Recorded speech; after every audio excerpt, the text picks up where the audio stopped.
and has been on all of the sports talk programs, especially SiriusXM NBA Radio, Sirius 207, XM86, and the SiriusXM app. A little plug there. The resting the players, is it a huge issue or is it not? Do fans have the right to be pissed off about it? Well, let's discuss it a little bit right now. First of all, the person who started this was Greg Popovich. This started with the Spurs. But it started with the Spurs because these guys that were on the Spurs, they weren't exactly spring chickens. Let's be fair here. They were older players, and they were playing in international tournaments, so they were playing basketball year-round. So Pop had the right to sit these guys. Duncan, last couple of years, was sitting a lot. Why? Duncan was up there in age. So I could see that. And obviously San Antonio was a competitive team. It's not like they had all these aging veterans and they were going to win 25, 30, 35 games. They were in the hunt for a championship, and they were going to be a playoff team. So Popovich obviously was resting his guys, and I had no problem with that. But when you're going to rest, this is my thing. Someone like DeMarcus Cousins, when you're 24 years old and you're going to rest and your team has no shot at making the playoffs, you're not going to be playing in May or June, then why are you sitting? That's bad. Carmelo Anthony. I've never seen such a soft player in my life. You know, Derrick Rose has had some back spasms. Although if you call it injures, if you call it an injury, Knicks fans and Knicks pundits on the radio start yelling at you. He's not injured. Because I had some fun with it when they signed him. Like, let's see how long it takes before Rose is injured. And then he sat out of that game with back spasms, and they started getting all over me. Back spasm is not an injury. Okay, then what is it, Einstein? If a back spasm is I can't even speak to that. If a back spasm is not an injury, then what the hell is it? What is it? So he didn't play the game before the Knicks. I think they played the Suns. He didn't play. Then they played Golden State. And he didn't play that game. Okay, if you're still hurting, okay. Carmelo Anthony. God, what a softie here. This guy is going to sit out the game against Golden State. You want to be the best of the best, and I got to sit here and listen to these fans. Knicks tape. You know, they sit there and they beat the Nets and the 76ers, and everyone's having a freaking ticker tape parade for them. But your boy doesn't want to play the top team in the league. He's soft. Carmelo Anthony is soft.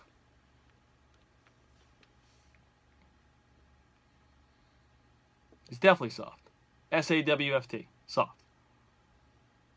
I mean, how would you not want to play against the top team? Don't you want to compete against the best of the best? No, I guess Carmelo will just play the home games against the 76ers and the Timberwolves and the Nets and who else sucks, and the Mavericks.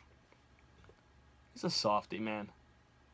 And then what I don't get, and we'll get back to the resting, that the Knicks, you have no Rose and you have no Melo, and Porzingis only attempts 14 shots. I don't understand what the game plan was. I mean, were you just trying to lose the game? And let me tell you something. The Warriors did not look great that night. If Melo was in there, I tell you right now, it's either a close game or the Knicks could have beat them. Warriors were not sharp Thursday night at all. Knicks definitely could have took them if Melo was in the lineup. But, Melo decided to sit. But the big issue with the sitting is, you have people out there working hard, getting some money from their job, and buying tickets. And we're in the holiday season, and they're buying holiday tickets. Christmas, Hanukkah, Kwanzaa gift, whatever. And they're buying it to see, to take their son or their daughter to see their favorite player. So picture this, folks. You're in Memphis. You're a hard-working blue-collar worker, busting your ass to get tickets. The Cavs are coming to town, and your son loves LeBron James. Loves him. And you get there to the game. You get him the tickets as a Christmas gift or whatever. Not only does LeBron not sit, LeBron doesn't make the trip because he needed a rest. Their top three, the Cavs' top three, didn't make the trip. They didn't play. At least LeBron, listen, if you're not going to play, you're only in Memphis once a year. Go and sign some autographs during halftime or before the game. Come on, man. That's pitiful. That's a bad job by LeBron. And LeBron's the best player in the league. So it sets a precedent that, oh, if LeBron could sit and not even make a trip, I can do that. LeBron did it. He's the best player in the league. People look up to him. Players look up to him. I get it.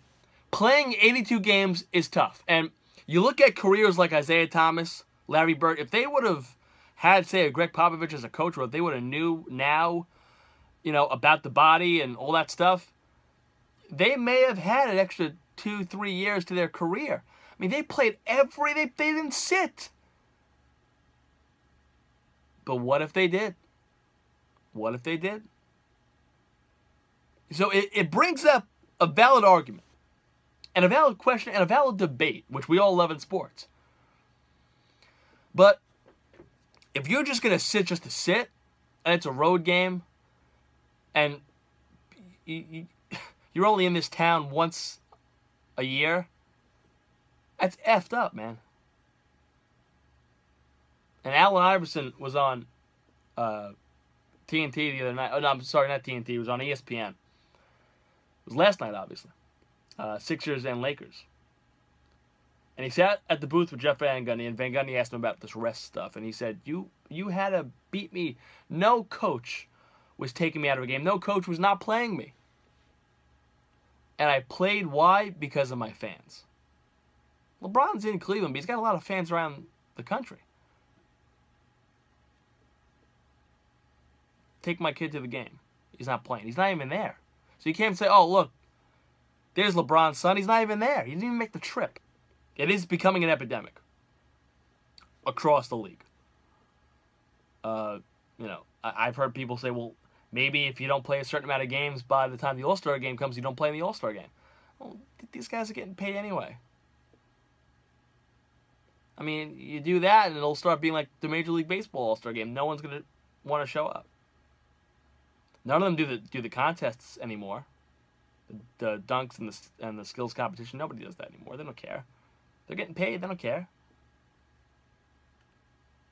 In any other profession, if you just, sit, like, what the hell are you doing? Sitting just to sit. And you can hurt your customer enough times, and it's going to come back and bite you in the ass. Guarantee you, we're going to start seeing soon attendance drop at NBA games. Why? I mean, listen. Memphis is a bad example because it's a good team. But say, I'm trying to throw something out there. Denver, they suck. They're terrible. The Nets are horrendous. You got the Cavs coming in, or Golden State. And you go there because you're a fan of Curry, you're a fan of Durant, you're a fan of LeBron, you're a fan of, even, who knows, Kevin Love. And they don't play. Well, after a while, you'll be like, okay, why am I doing this then? I'm just going to probably take the chance, watch it on my TV, save me some money. I mean, in this day and age, money goes by like that. If you're going to shell out all this money and the star players aren't even playing, I mean, I might as well go to a preseason game. It's something that has to be done. But what could be done about it? I don't know.